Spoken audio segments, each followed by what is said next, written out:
नए टॉपिक के साथ, जो कि होने वाला है आपका बहुत ज्यादा इम्पोर्टेंट टॉपिक। इस टॉपिक के ऊपर आपकी हिंदी की काफी चीजें डिपेंड होती हैं, काफी मार्क्स गेनिंग होता है। एनसीईआरटी में भी इस टॉपिक का काफी ज्यादा वेटेज होता है। तो चलते हैं, स्टार्ट करते हैं, और इस वीडियो को, इस टॉपिक को पूरा समझने के लिए बने रहिए हमारी वीडियो में लास्ट तक। समास विचार, दो या दो से अधिक शब्दों को मिलाकर एक शब्द में संक्षिप्त कर देने को समास कहते हैं। दो या दो से अधिक शब्दों को जब हम मिला देते हैं और उसके बीच का वर्ड लुप्त कर देते हैं, छुपा देते हैं, तो उसे हम क्या कहते हैं? समास कहते हैं। जैसे यथाशक्ति, इसका मतलब है शक्ति के अनुसार। अब शक्ति के अनुसार हमने वर्ड को एक वर्ड में चेंज कर दिया, तो इसे क्या कहेंगे बेटा? हम लोग समास कहेंगे। हवन सामग्री, हवन के लिए सामग्री, तो हमने क्या करा? के लिए को क्या कर दिया? लुप्त कर दिया, और इसे क्या बना दिया? हवन सामग्री। मीन्स हमारा मतलब चेंज कभी भी नहीं होता है, बस वो 3-4 शब्दों का मेल सिर्फ एक शब्द में बदल जाता है। समस्त पद, दो शब्दों के जोड़ने से बने नए शब्द को समस्त पद कहते हैं। जैसे दो शब्दों के जोड़ने से एक नए शब्द को, जैसे व्यास रचित, मतलब व्यास जी के द्वारा लिखा गया, तो उसको हमने क्या लिखा? व्यास रचित। समास विग्रह, समस्त पद के बीच के संबंध को स्पष्ट करना ही समास विग्रह कहलाता है। जो आपके पास पद है उनके बीच में जो वर्ड लिखा होता है वही समास कहलाता है, क्योंकि वो एक शब्द से दूसरे शब्द के संबंध को बताता है। समास के भेद, समास के टोटल बेटा 6 भेद होते हैं। अव्ययीभाव समास, तत्पुरुष समास, कर्मधारय समास, द्विगु समास, बहुव्रीहि समास और द्वंद्व समास। तो पढ़ते हैं हम इनके बारे में, ताकि हम इनकी अच्छे से नॉलेज ले सकें। पहला होता है अव्ययीभाव समास। जिस समास में प्रथम पद प्रधान हो उसे अव्ययीभाव समास कहते हैं। जिस समास में उसका वर्ड, फर्स्ट वर्ड उसका बहुत ज्यादा इंपॉर्टेंट हो, अगर फर्स्ट वर्ड नहीं होगा तो सेकंड वर्ड नॉर्मल बन जाए, तो उसको हम क्या कहेंगे बेटा? अव्ययीभाव समास। जैसे यथाशक्ति, अगर हम इसे सिर्फ शक्ति लिखेंगे तो क्या इसमें कोई चटक बात रह जाएगी, न्यू बात रह जाएगी, इंपॉर्टेंस रह जाएगी? बट हम इसको जब यथाशक्ति कर देंगे तो उसका मतलब बदल जाएगा, शक्ति के अनुसार। जैसे यथा समय, समय के अनुसार। सेकंड पढ़ते हैं हम लोग तत्पुरुष समास के बारे में। जिस समास में दूसरा पद प्रधान है, वही ऊपर अव्ययीभाव समास में पहला पद प्रधान था, अब दूसरे में हमारा तत्पुरुष समास में हमारा दूसरा पद समास है। जिस समास में दूसरा पद प्रधान हो उसे तत्पुरुष समास कहते हैं। अब ये भी 6 प्रकार के होते हैं। कर्म तत्पुरुष, जिसमें को शब्द हम लुप्त कर देते हैं। जैसे जेब को काटने वाला, तो हमने समास को कट करके क्या लिख दिया? जेब कतरा। मन को हरने वाला, तो हमने को हट क्या दिया? मनोहर। तो इस तरीके से हो गया कर्म तत्पुरुष। सेकंड आता है आपका करण तत्पुरुष। इसमें से और द्वारा को लोप कर दिया जाता है। जैसे मन से माना, तो से हटा दिया तो क्या हो गया? मन माना।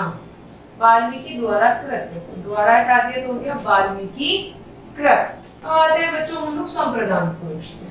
इसमें के लिए का लोप कर देते हैं। जैसे गुरु के लिए दक्षिणा, तो हमने के लिए का लोप कर दिया तो क्या बन गया? ये गुरु दक्षिणा।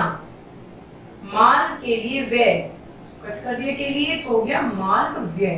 तो इस तरीके से हमने देखा कि हम कौन से समास में किन शब्दों को लुप्त करके नया शब्द बना पाते हैं। अपादान तत्पुरुष, इसमें हम से का लोप करते हैं। चरित्र से हीन, तो से का लोप कर दिया तो क्या हुआ? चरित्रहीन। कर्म से हीन, तो से का लोप कर दिया तो क्या हो गया? कर्महीन। अब पढ़ते हैं हम लोग संबंध तत्पुरुष।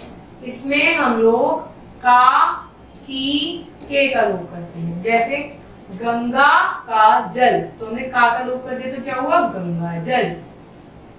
सेना का नायक, तो हमने का हटा दिया तो क्या हो गया? सेना नायक। अब आता है आपका अधिकरण तत्पुरुष। इसमें में पर का लोप हो जाता है। हाथ में दर्द, तो में हटा दिया तो आगे हाथ दर्द।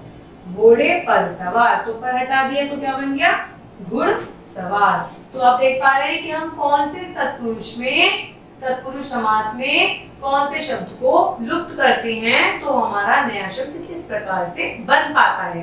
बच्चों ये समास जो टॉपिक है ना आपका, it is very important in NCERTs book, और ये कंप्लीट चैप्टर हम आप लोगों को इतना एलैबोरेट करके इस चैनल पे समझा रहे हैं। कर्मधारय समास, अभी तक हमने 6 समास पढ़े थे ना, दूसरे के 6 पार्ट हो गए थे, अब है तीसरा कर्मधारय समास, जिसमें विशेषण विशेष्य का संबंध हो उसे कर्मधारय समास कहते हैं। जैसे श्वेत वस्त्र, श्वेत है वस्त्र, विशेषण और विशेष्य का, जिसकी विशेषता बताई जा रही है और जिसकी बताई जा रही है, दोनों का संबंध है। पीला वस्त्र मतलब पीला है वस्त्र, तो इसमें वस्त्र विशेषण हो गया, उसको पीला विशेषण हो गया, वस्त्र इसका विशेष्य हो गया, तो दोनों का क्या हो गया संबंध हो गया एक दूसरे से।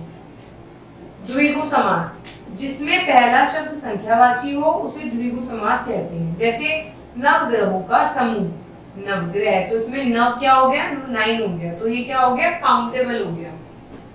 4 रास्तों का समूह चौराहा, तो उसमें क्या हो गया संख्या आ गई। 4 खंभों का समूह 4 खंभा, तो उसमें क्या आ गई बेटा संख्या आ गई। जिसमें पहले शब्द में संख्या आ जाती है उसे हम द्विगु समास कहते हैं।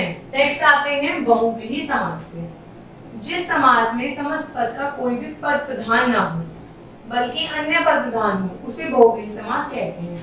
अभी तक हमने पढ़ा पहला पद प्रधान हो, दूसरा पद प्रधान हो, इसमें कोई भी पद प्रधान नहीं होता, पर उन शब्दों पे जो नया शब्द बन के निकलता है वो प्रधान होता है। जैसे नीला है जिसका कंठ, नीलकंठ, मतलब शिव क्या हो गए प्रधान, तो ये हो गए बहुव्रीहि समास। श्वेत है वस्त्र जिसका, तो उसमें तो कोई प्रधान नहीं है, पर श्वेतांबर क्या हो गया एक अपने आप में प्रधान शब्द हो गया, तो इन शब्दों की जगह ये प्रधान हो गया। लंबा है उदर जिसका, उदर मतलब गर्दन, लंबोदर। 6 है मुख जिसके, मतलब षडानन।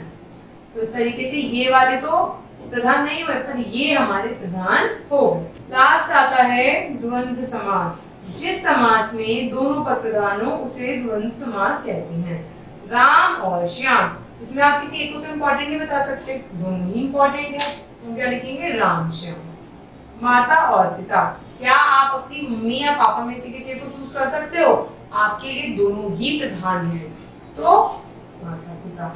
भाई और बहन, भाई बहन। तो इस तरीके से हमने पढ़े समास, जो कि आपके एनसीईआरटी के पॉइंट ऑफ व्यू से देखें तो ये बहुत ही इम्पोर्टेंट चैप्टर है। तो आपको इस चैप्टर को बहुत अच्छे से रीड करना है, इस वीडियो को बार बार देखना है, और कोई क्वेरी हो तो आपको कमेंट करना है। Thank you.